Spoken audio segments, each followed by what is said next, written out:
This story is from a nurse in Ecuador. She had finished school and they had sent her to a clinic to work overnight so that she can get her hours. So when she works overnight, it's just her, a nurse, and the doctor, and like a security guard that stays in the front just in case anything happens. She usually works the hour from 7 p.m. to 7 in the morning. And the night shift usually is very quiet. Nothing really happens until this one day where a family of mom, dad, and 2 daughters come in because the little girl had a bite on her arm. So the 2 little girls, the one with the bite mark looked like she was around 8, and the other one looked like she was around 4 years old. And the parents tell the nurse that she had gotten bit and they weren't sure by what because they thought it was maybe by the 4-year-old, and they had been taking care of her bite mark, but it looks like it's getting infected and they needed to see her. So she's trying to get all the information, the name, like everything. She had already seen a lot of bite marks, and that bite mark didn't look like it came from like an insect or like an animal. She just wanted to get more information from the family, but as she's trying to get the information,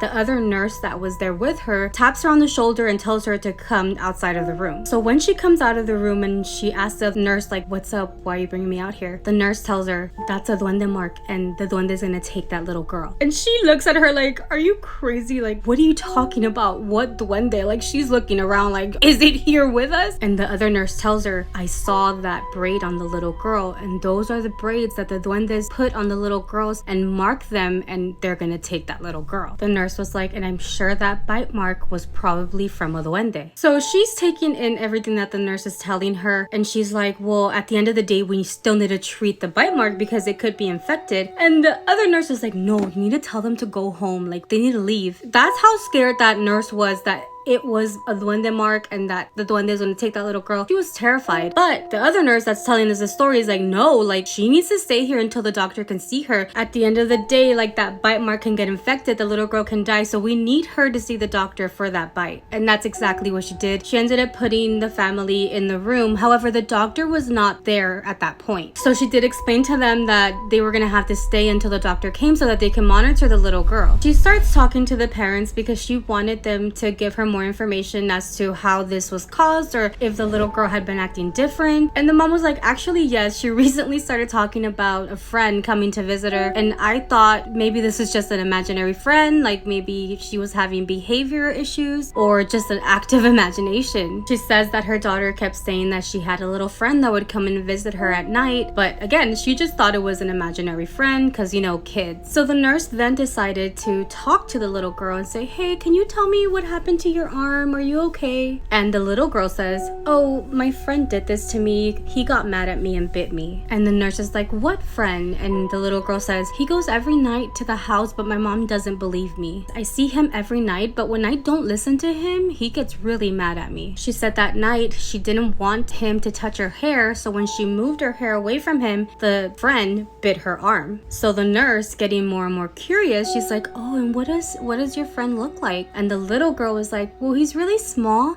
but he doesn't have faces like us. He looks like my old neighbor. She was trying to tell him that the little thing didn't look like them. He looked like he was old from the face, and her best explanation of that was like, he looks like our old neighbor next door. The nurse also thought to herself, what if she's just like covering up for her sister? Maybe her sister did bite her, but she doesn't want to tell her parents that it was her. So again, the nurse tells the family that they're gonna have to stay here because the doctor's not in yet, but they had given her medication and they just wanted to monitor her in case she doesn't get a fever or anything like that. However, the dad, he explains how he couldn't stay overnight because he had to work the next day. So he ends up going home and the mom stayed there with her 2 girls. So when the dad was leaving, the nurse started talking to the little 4-year-old girl, and she was, you know, telling her, hey, what happened? Maybe like the 4-year-old was gonna say, yeah, I bit her. But the little 4-year-old girl was like, no, my sister has a friend and he doesn't like me. The little girl went as far as to say that her sister's little friend growls at her, but I'm also scared that he's gonna come over here looking for her. And of course the nurse was like, no, he's not gonna come here. You guys are safe here. Whoever the friend is, he will not be coming here. She said that after that, they ended up getting like another bed for the mom and the little girl. So because they also had to wait for the doctor to come in, she tells the other nurse, hey, you should go take a nap while we have time because it's calm now. We're just waiting around for the doctor to get here. So the other nurse agreed that she was gonna go take a nap in the other room. So time passes and it's very like quiet when out of nowhere the nurse that had been taking a nap comes to her and says, hey, I think someone just broke in here. There's someone here. And she was like, well, where's the security guard? Because he's usually at the front. She's like, I went to go look for him first and he's not in the front. So her concern is the family. So she goes to where the family is, and she says that the room doesn't even have a door. It just has a curtain. So she says that they're in there. They can hear that the mom's asleep. They're all asleep. And when she opens up the curtain, they look at the little girl,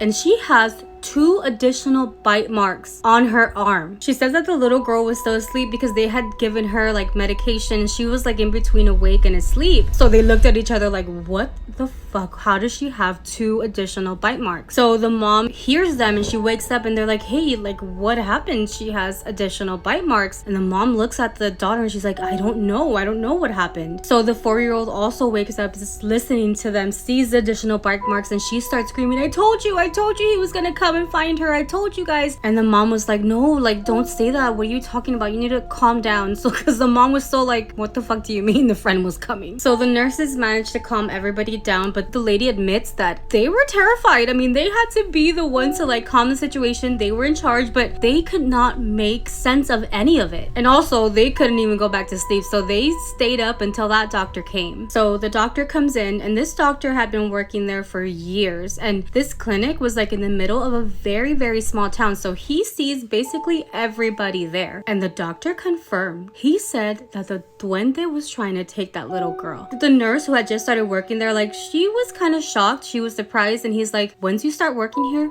you're gonna see things that may not have an explanation, but I've seen that bite mark before on other little girls. And he had to have that hard conversation with the mom, and the mom, she accepted it because what else could it have been? She was laying there next to her daughter when she got additional bite marks, didn't see anybody in the room. She had no other choice but to believe the doctor when he said that the duende had marked her daughter. So the doctor tells the mom that the only solution is to cut that braid out of the girl's hair. Actually, they cut the entire hair off of both of the little girls. He said that he had seen this before, and that is what they did, and it worked. But not just that, they also had to move away from their home because if they went back, the duende was gonna just do it again. So the nurse says that the family actually moved away. She said that the mom and the daughters moved first, and the dad had to stay there because he had to work, but eventually he did end up moving, and the duende never came back for the girls. She explains that after that, the doctor told her that he had already dealt with this before, and it's mostly always little girls that they get infatuated with and they try to take.